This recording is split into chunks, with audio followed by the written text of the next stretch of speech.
In February 2024, while bombs and drones rained down on the Russian-Ukrainian front lines, a young fisherman from Kerala, India, found himself in the middle of a war he never signed up for. This is the harrowing story of 24-year-old Prince Sebastian, who went from casting nets in the Arabian Sea to dodging bullets in Ukraine, all because of a promise that turned out to be a deadly lie. 2 months earlier, in December 2023, Prince and his father were struggling to make ends meet in Anshathengu, a small fishing village in Kerala. Erratic weather had left their nets empty for weeks. No catch again. "We can't keep living like this," Prince lamented. That's when a local agent approached them with an offer that seemed too good to refuse. A high-paying security job in Russia. "Even security guards earn handsomely there," the agent said. "I'll send you there." Desperate for a better life, Prince and his cousins agreed, paying the agent $8,000, approximately 7 Indian rupees lakh, each. In January 2024, they boarded a flight to Moscow, filled with hope. But that hope would soon turn into a nightmare. Upon arrival in freezing Moscow, Russian agents separated Prince from his cousins. "You'll be recruited in different locations," they said. Prince was confined to an apartment with strangers from Sri Lanka and Nepal, all lured by similar promises. For 4 days, there was no communication from the agent. Prince grew suspicious. "Are we being recruited into the Russian army?" he wondered.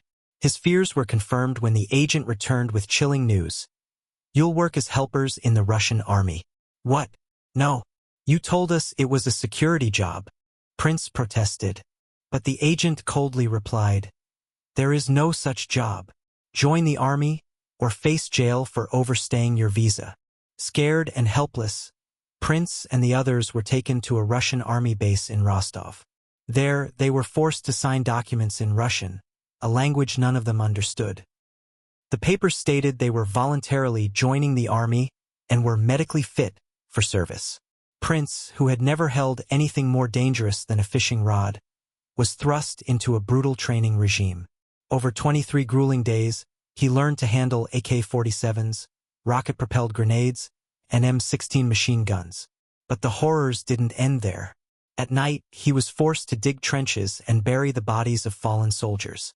"I couldn't sleep," Prince recalled. "The smell of death was everywhere." In early February, Prince's training was put to the ultimate test. Sent to the front lines in Luhansk, Ukraine, he found himself in the middle of a deadly firefight. Bullets whizzed past him as Ukrainian forces unleashed a barrage of attacks. In a split second, a bullet ricocheted off a Russian tank and struck Prince in the left ear, filling his mouth with blood.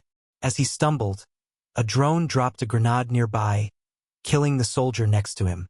Prince narrowly escaped, crawling to a trench as shrapnel and flesh rained down around him. Miraculously, he survived the night, thanks to his cousin Vineeth, who had also been duped into the army. Vineeth carried Prince to safety, but the ordeal was far from over. Severely injured, Prince was shuttled between 5 hospitals over 10 days. Doctors extracted a bullet lodged in his skull, a grim reminder of how close he had come to death. Desperate to escape, Prince feigned a family emergency and was granted a day's leave in Moscow. There, he sought refuge in a church, where a kind priest hid him for 6 weeks. With the priest's help, Prince contacted the Indian embassy and his family, who arranged his return home on April 3, 2024. Prince's story is just one of many. Over 120 Indians were reportedly duped into joining the Russian army, lured by false promises of lucrative jobs. While 96 have been rescued, 12 have been killed, and 16 remain missing. The mastermind behind this human trafficking ring?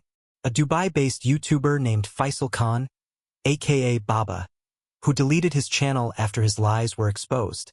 Meanwhile, the agent who tricked Prince and his cousins remains at large. Prince Sebastian survived a war he never chose to fight, but the scars, both physical and emotional, will remain forever. His story is a testament to human resilience and a warning to all. Not all that glitters is gold.